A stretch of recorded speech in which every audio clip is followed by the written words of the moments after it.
রানাঘাট দক্ষিণ তৃণমূলের দখলে। একাদশ রাউন্ড গণনা শেষে তৃণমূল কংগ্রেস প্রার্থী মুকুটমণি অধিকারী ৩৮,০০০-এরও বেশি ভোটে জয়ী হয়েছেন।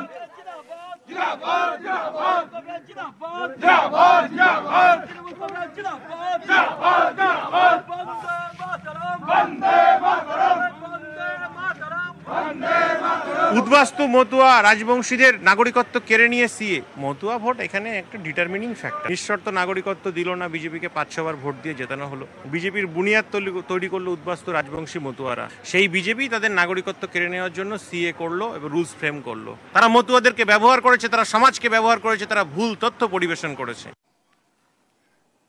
অন্যদিকে ভোটে হেরে সাংবাদিকদের তোপ দাগলেন, মেজাজ হারালেন রানাঘাট দক্ষিণের বিজেপি প্রার্থী। সাংবাদিকদের প্রশ্নে মেজাজ হারালেন মনোজ।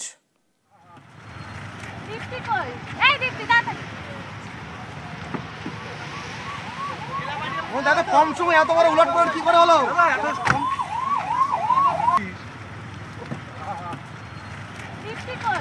এলাকায় যান, আপনারা শুধু নেতাকে ধরেন কেন? ১০০ কর্মী আহত হয়েছে, হসপিটালে ভর্তি, তাদের বাড়িঘর ভাঙা হয়েছে, তাদের কাছে যান, সেখান থেকে বিবৃতি নিয়ে তুলে সংবাদপত্র দিন। নেতাদের ধরেন কেন? কোথায় কি মতুয়া ভোট আপনার হাতছাড়া হয়ে গেল? আবার মতুয়া জেতা সিট হাতছাড়া, সেজন্যই কি এই হতাশা? সেই প্রশ্নই উঠছে এই মুহূর্তে। রায়গঞ্জের দিকে একটু নজর রাখি। রায়গঞ্জে জয়ী তৃণমূল। এই প্রথম রায়গঞ্জ বিধানসভা দখল করলো ঘাসফুল। ফুল বদলেও রায়গঞ্জে জয়ী কৃষ্ণ কল্যাণী।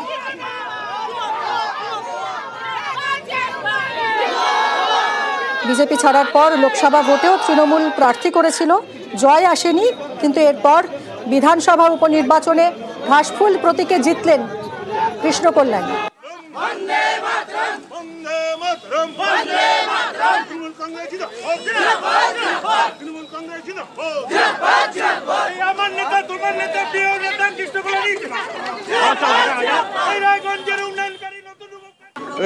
কর্মীদের জয়, আমাদের নেতাদের জয়, আমাদের বুথ স্তরের যারা কর্মী, আমাদের পঞ্চায়েত মেম্বার, প্রধান পঞ্চায়েত সমিতির মেম্বার, জেলা পরিষদের মেম্বার, আমাদের রায়গঞ্জ মিউনিসিপ্যালিটির board of administrator chairperson, vice chairperson, যত কোঅর্ডিনেটর রয়েছে, এই জিতটা তাদের জিত।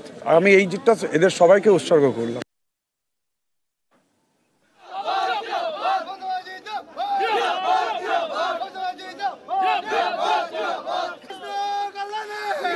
কথা বলবো, আমাদের প্রতিনিধি মুক্তা রয়েছেন এই মুহূর্তে। মুক্তা, বিজেপি ছাড়ার পর কৃষ্ণ কল্যাণী, তিনি আমরা দেখলাম যে লোকসভা ভোটে তৃণমূল প্রার্থী করলো, কিন্তু কৃষ্ণ কল্যাণী হারলেন এবং এবার তিনি জিতলেন।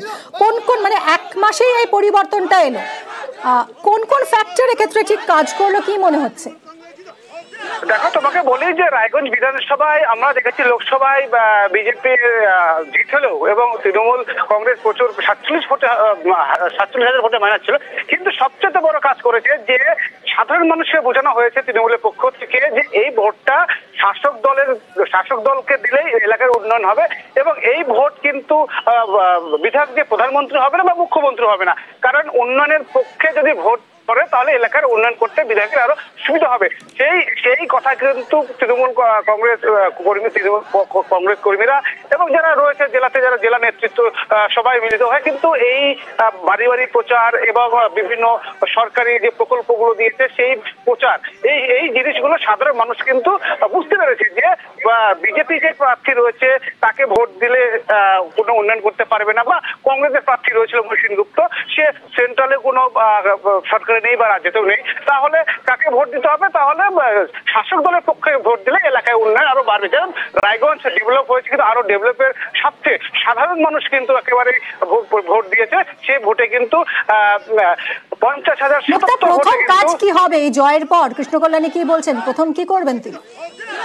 দেখো, রায়গঞ্জ মানুষের একটা জীবন ছিল রায়গঞ্জ এবং বারোই একটা রাস্তা, সেই রাস্তা যখন কৃষ্ণ কল্যাণী এমএলএ ছিলেন, বিধায়ক ছিলেন, সেখানে কিন্তু বিজেপি থেকে জেতার পরে কিন্তু অনেকটাই কাজ করেছেন এবং তারপর তৃণমূল শাসক দলে যোগদান করেছেন এবং যে অনেকটা মাপও হয়ে গেছে, কিন্তু বিহারের যে একটা এনওসির জন্য সেই ব্রিজটা আটকে আছে। কিন্তু এবারে মূল প্রতিশ্রুতি, এবারে যে বিধায়ক রয়েছেন আর এই কাজটা কি আগে সম্পন্ন করবে বলে দাবি করছেন কৃষ্ণ কল্যাণী। তবে পাশাপাশি আরো বেশ কিছু কাজ, যখন বিধায়ক ছিলেন 3 বছরে প্রায় 1,500 কোটি টাকার কাজ করেছেন, কারণ একটা বিধায়ক 5 বছরে তিনি 70 লক্ষ টাকা পায়, কিন্তু তার অনেক টাকার বেশি কাজ করেছেন। আরো কিছু কাজ বাকি বাকি আছে। এই যে সাধারণ মানুষ বা রায়গঞ্জ বিধানসভার বাসিন্দারা দেখেছেন যে কৃষ্ণ কল্যাণী উন্নয়নের কাজ করেন এবং তাকে যদি বিধানসভায় পাঠানো যায় তাহলে কিন্তু আরো রায়গঞ্জ বিধানসভায় উন্নয়ন আরো বাড়বে বলে মানুষ কিন্তু সত্যভাবে ভোট দিয়েছেন কৃষ্ণ কল্যাণীকে। তার ফলে কিন্তু অনেকটাই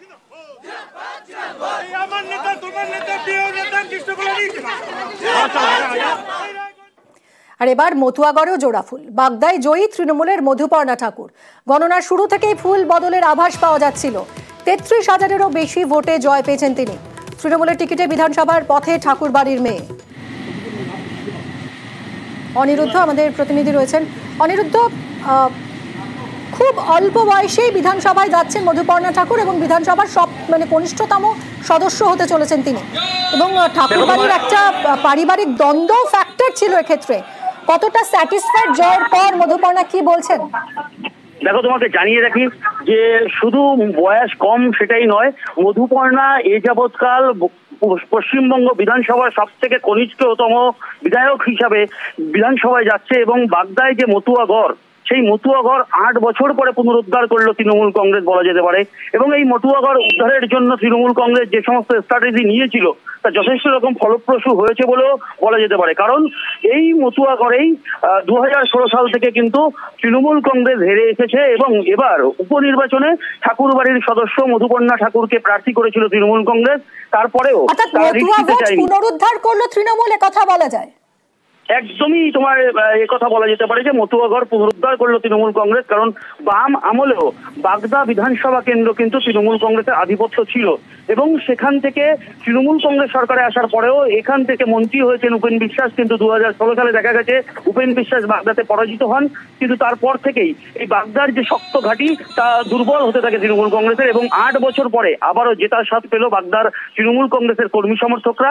এবং বলা যেতে পারে যে মতুয়া প্রার্থী হিসাবে মধুপর্ণা ঠাকুর যে অ্যাডভান্টেজ নিয়ে নেমেছিল এবং তৃণমূল কংগ্রেস যে স্ট্র্যাটেজি নিয়েছিল যে ছাত্রদেরকে তারা প্রচারের বিভিন্ন ক্ষেত্রে কাজে লাগিয়েছিল এবং রাজ্যের মন্ত্রীদেরকে নানা পঞ্চায়েত প্রচারের কাজে লাগিয়েছিল, সেই সমস্ত ইকুয়েশন কাজ করেছে বলেই আজকে কিন্তু এই জেতার মার্জিন বাগদা বিধানসভা কেন্দ্র। তোমাকে বলে রাখি যে উপেন বিশ্বাস 2011 সালে যখন জয়ী হয়েছিল তখনও 26,000-এর বেশি ভোটে হয়তো বা জয় ছিল, কিন্তু মধুপর্ণা ঠাকুর সমস্ত রেকর্ডকে ছাপিয়ে গেছে।